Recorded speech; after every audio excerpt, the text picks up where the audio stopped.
une fois tous les 5 ans ou tous les 3 ans, fait un concert exceptionnel de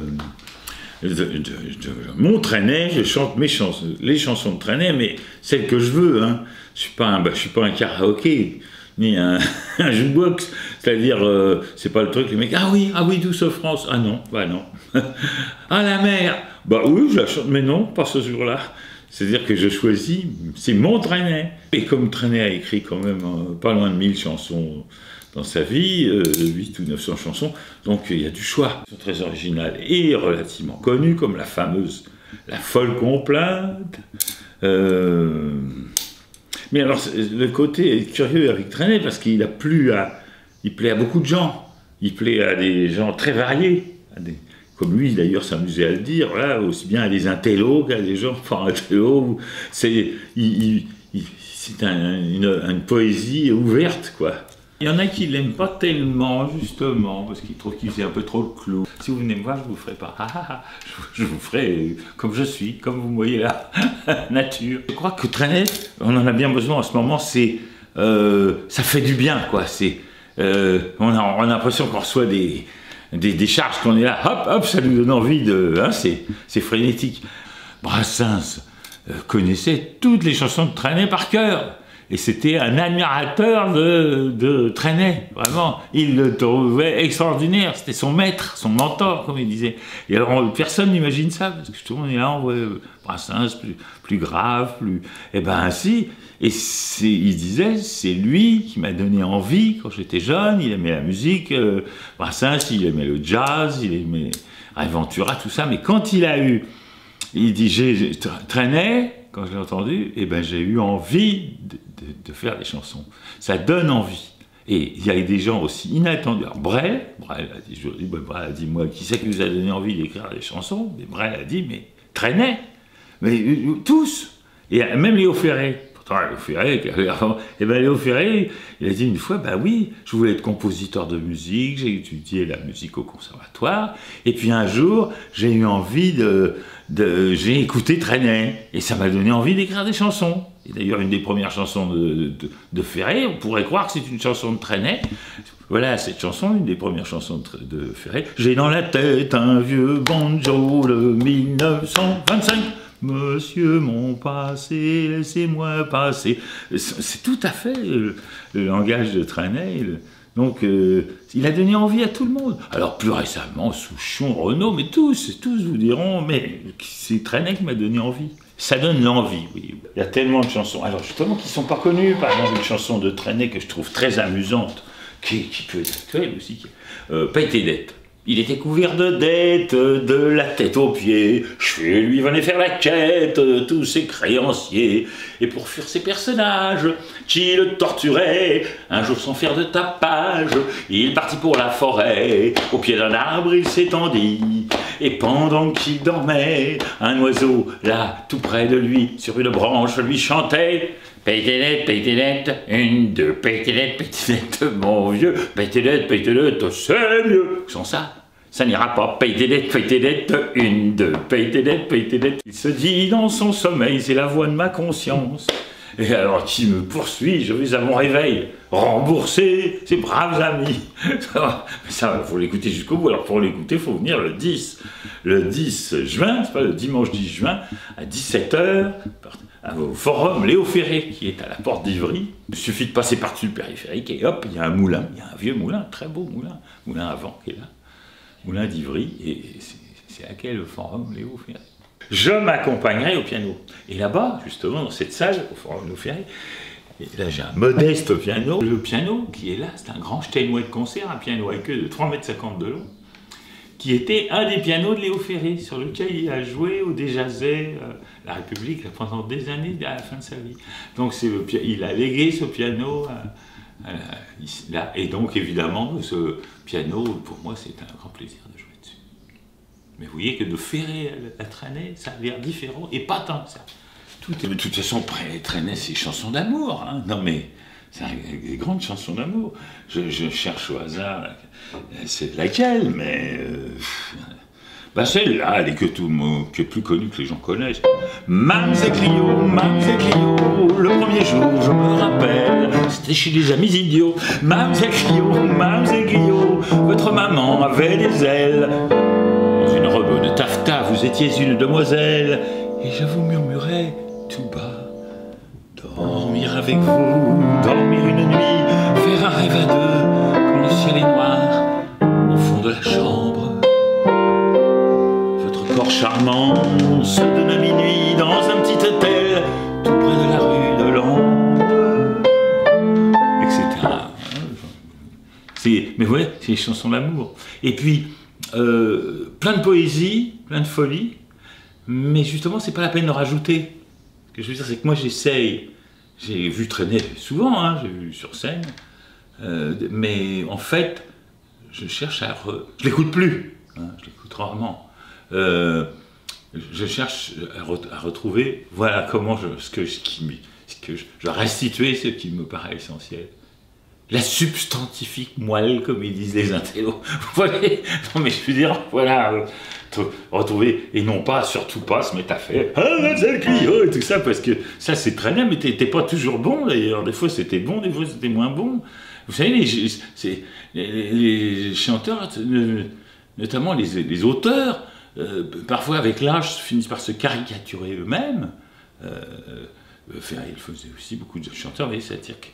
Et moi je suis embêté parce qu'on a parlé de moi, n'est-ce pas, ça m'arrive qu'on parle de moi, de mes œuvres, alors mes chansons à moi, et alors évidemment j'ai des critiques, alors gens qui disent Marc Avet, il se lève de son piano, tel un pantin qui sort de sa boîte, comme ça, et alors maintenant quand je chante, évidemment à la fin, faut que je sorte de ma boîte parce que sinon je vais trahir ma légende, vous voyez, bon, on rigole bien, quoi, mais on est un peu parti de Trenet, on s'est éloigné de Trenet, mais enfin, qu'est-ce que vous... Oui, parce que Trenet, on l'appelait, on l'a surnommé le fou chantant, c'était parce que justement il avait une certaine énergie, il faut regarder les films du début, hein. Faut toujours continuer le début, hein. Faut continuer le début, ce n'est qu'un combat, continuons le début, il faut. Et c'est là qu'on retrouve vraiment, on comprend pourquoi on l'a appelé le fou chantant. Et il se trouve que moi, par hasard, quelques journaleux, n'est-ce pas, m'ont appelé le chanteur fou. Alors, donc maintenant on dit le chanteur fou chante le fou chantant. Les petits oiseaux, tout ça, ça existe, mais je ne pense pas que ça soit. Enfin, pour moi, c'est pas le Trenet que. Enfin, il est là, c'est dedans, c'est évident. Je peux vous citer 1000 passages où on parle de la nature et tout ça, mais c'est pas le sujet essentiel, quoi, pour moi. Et puis c'est toujours. Cette chanson extraordinaire. Enfin, je sais pas si dire. Une étoile m'a dit, 2 étoiles m'ont dit, connais-tu le pays du rêve?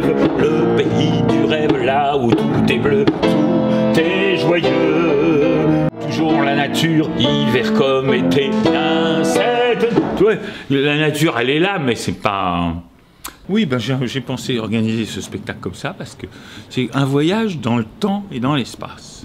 C'est-à-dire que c'est pas une rigueur absolue, mais je démarre, par exemple, par une des premières de ces chansons. Hein, où il dit, d'ailleurs, c'est amusant, parce que cette première chanson, c'est dans le train de nuit, il y a des fantômes, il dit qu'il s'en va pour Paris, tu vois, qui part de Narbonne, de son pays.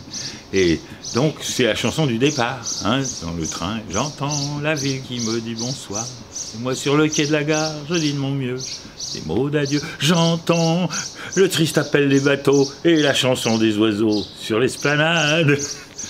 C'est un voyage, donc on part comme ça. Après, il est dans le train, il raconte un truc drôle, Miss Emily, tout ça. Et après, il arrive à Paris, puis après, il y a des chansons qui passent, mais ça fait un voyage. Même alors, à un moment, il y a on est justement dans tous les pays, il passe un peu à Venise, à Amsterdam, en Chine, parce que s'amuse comme ça. Mais pourtant, il y a une chanson très amusante de Trenet que j'aime beaucoup, quand il philosophie justement, où il dit « Où sont-ils donc, tous ces pays dont on nous parle dans les chansons ? Mais moi je sais qu'ils sont de faux pays dans les chansons. » Et d'ailleurs, c'est toujours, mais justement, c'est pas marrant. Ça a l'air marrant, mais il y a toujours des réflexions un peu... Voilà, c'est pas pour rien qu'Abu, justement, aimait Trenet. c'est le Cabu qui passait son temps plutôt un peu hargneux, hein, à dessiner des ecclésiastiques pas très nets. Et alors finalement, ben justement, il aime beaucoup Trenet parce qu'il y a plein de... toute cette espèce de... moi je comparerais, il m'est arrivé de comparer Trenet à Pierre Desproges. Parce que Pierre Desproges, c'est quelqu'un qui raconte des horreurs parfois, mais avec le sourire, et on est toujours enjoué. Quand on sortait d'un spectacle de Desproges, quand on voit Desproges, on est toujours... Hein? Il dit vraiment... Étonnant, non? Original, on est vachement content. Et pourtant, il raconte une série d'horreurs, parfois. Voilà. Et chez Trenet, il y a cette analogie que... Je ne pense pas que les petits oiseaux... il y a une espèce de monde comme ça... Voilà, il y a une philosophie, comme il dit. Modestie. De toute façon, Cabu, je l'ai rencontré plusieurs fois. Cabu est un amoureux de Trenet. Alors justement, ça a surpris des tas de gens qui se sont dit, mais alors, justement, Cabu qui raconte, c'est, eh ben oui, mais c'est un amoureux de Trenet. Il l'a découvert très jeune. Il dit qu'avec sa maman, il a été le voir, il avait 15 ans, et qu'il a trouvé ça, pour lui, d'une drôlerie, justement, et surtout d'une légèreté, parce que beaucoup de chanteurs, il y a des gens de qualité, hein. On les a déjà nommés tout à l'heure, les grands dinosaures de la chanson française. Hommes ou femmes, il y a quand même quelques dames, la fameuse dame brune, Barbara, tout ça, mais il y a beaucoup de créateurs, d'auteurs de la chanson, notamment française, parce que je parle de la chanson française, il faut peut-être m'excuser, c'est parce que je ne suis pas assez anglophile pour comprendre toutes les subtilités, vous comprenez, Bob Dylan, tout le monde ne peut pas avoir le prix Nobel, moi je comprends que la moitié de ce qu'il raconte, donc enfin, ça c'est sûrement très bien, et alors, pour les gens francophones, la chanson francophone, eh bien, il est évident que c'est pas toujours la légèreté qui domine. Donc Trenet, c'est un de ses points de base, c'est un humour noir parfois, c'est grinçant, et justement, qui passe un peu inaperçu comme ça. Justement, je chante, évidemment, je chante. Je me suis pendu cette nuit, et depuis je chante. C'est pas tellement rigolo. Et bon, ça nous fait rire, quand même, c'est ça. Ben voilà, c'est le point commun avec Desproges, c'est le point commun avec Cabu. C'est pas marrant, mais on se marre. Donc, hein, je vais chercher les partitions. Tu tombes un jour particulier parce qu'en général il y a un bordel pas possible dans cette pièce, tu t'en doutes. Donc voilà, par exemple pour Trenet, c'est d'ailleurs des cadeaux que m'ont fait des amis. Ça c'est vraiment les partitions originales de Trenet. Ouais, ça c'est machin de 1936 ou 1939. Tiens, tu vois la musique des chants de Trenet et Guy Lupaert, il a fait des orchestrations pour lui, des choses. Et Guy Lupaert, c'est une anecdote, c'est le père de Morane, parce qu'elle s'appelait comme ça, Claude. Donc voilà, on a vraiment les partitions originales des chansons de... Ça, j'aime beaucoup, je chante ça. Pic, pic, pic, qui frappe à ma porte. C'est l'amour qui passe, mademoiselle, écoutez. Rien me fait chanter, rien me fait... J'aime mon père, ma mère, la France, le bon Dieu. Voilà, ça c'est les partitions de La vie qui va. Alors ça c'est la chanson générale qui termine plus ou moins le spectacle. C'est une chanson que j'aime beaucoup, qui est moins connue. C'est La vie qui va toujours, vive la vie, vive l'amour. La vie qui nous appelle. Et justement, voilà une chanson où il dit la vie qui va, youpi quoi. Et je sais bien que demain tout peut changer. Je sais bien que le bonheur est passager, mais après le nuage, mais après l'orage, on va se lever joyeux. Toi, Cabu parle de ça, il dit toujours, justement, Cabu, j'ai des textes là de Cabu, Cabu dit que Trenet, mais quand il chante la mort, la tristesse, l'abandon, la solitude, mais il y a toujours un moment où la chanson décolle, tu vois, ça décolle. C'est comme la fusée. Puis ouais, ça explose. Et pourtant, c'est pas tellement marrant. Il y a plein de choses qui sont parfois terriblement mélancoliques. Ils ont la fameuse folle complainte où il dit j'ai pas aimé ma mère, j'ai pas aimé mon sort, j'ai pas aimé la guerre, j'ai pas aimé la mort. Je trouve que c'est quand même pas marrant. Il dit donnez-moi 4 planches pour me faire un cercueil. Il est tombé de la branche, le gentil écureuil. Je n'ai pas aimé ma mère, je n'ai pas aimé mon sort, je n'ai pas aimé la guerre, pas aimé la mort. Je n'ai jamais su dire pourquoi j'étais distrait. Je n'ai pas su sourire à tel ou tel attrait. J'étais seul sur les routes, sans dire ni oui ni non. Mon âme s'est dissoute. Poussière était mon nom. Chaque fois, ça m'émeut. Mais c'est pas ce que je... Faut pas lasser les gens, hein, faut pas chanter tout le temps. Mais il y a des chansons évidemment très drôles, parfois. Mais qui sont toujours très drôles, tout en réfléchissant. Par exemple, tu dis on va pas faire pleurer tout le monde, par exemple. Ça c'est vraiment drôle. Si les mystères de la vie vous mènent à zéro, n'y pensez pas, n'y pensez pas, n'y pensez pas trop. Pourquoi lorsque tombe la pluie, vient-elle d'en haut? N'y pensez pas, n'y pensez pas, n'y pensez pas trop. Soyez heureux avec le peu de science qui rend joyeux les braves gens sans méfiance. Pourquoi les vaches ont-elles des puces et les puces pas de veau? N'y pensez pas trop. Bah, débit de lait, débit de l'eau, hein, qu'il est beau le débit de lait, hein, ce qu'il est laid, le débit de l'eau, débit de lait, si beau, le débit de l'eau, si laid, hein. Mais par exemple, une chanson qui n'est pas drôle, qui est très jolie. Les enfants s'ennuient le dimanche. Tu vois, il y a toujours une espèce de position. On passe du... Et elle disait d'ailleurs cette phrase qui est très belle, il dit, tout le monde connaît, il y a de la joie, mais il disait, où serait le prix de la joie si on n'avait pas le malheur? C'est justement le rapport entre les deux qui fait que, là, c'est quand on est joyeux, on l'est vraiment. Enfin, sinon, on n'a pas payé assez cher pour apprécier. C'est tout bête, mais voilà. Il arrive à se réjouir d'un truc qui n'est pas drôle du tout. Il pleut dans ma chambre. Il pleut dans... C'est pas drôle, mais pourtant ça fait sourire, on est content. Hein, je ne sais pas si Nougaro avait entendu pour faire de la pluie, fait des claquettes. Mais c'est une chanson de Trenet qui est bien plus ancienne et qui pareil, qui a inspiré tout le monde, de toute façon, tous les chanteurs, tous les créateurs. Alors justement, Cabu, parce qu'on parle toujours, c'est pas par hasard que c'est dédié à Cabu. Donc on a passé, moi j'ai fait des émissions avec Cabu, des émissions de télé, des émissions de radio, où on a échangé sur Trenet. Il dit une chose, par exemple, Cabu, il dit, c'est la poésie familière. Tu vois, c'est-à-dire que et en toute modestie, bon, moi j'écris des chansons et j'essaye d'écrire comme ça. Il n'y a aucune... C'est justement, on est dans la simplicité même, tu vois. Et pourtant, ça veut dire quelque chose, mais c'est toujours très simple, tu vois.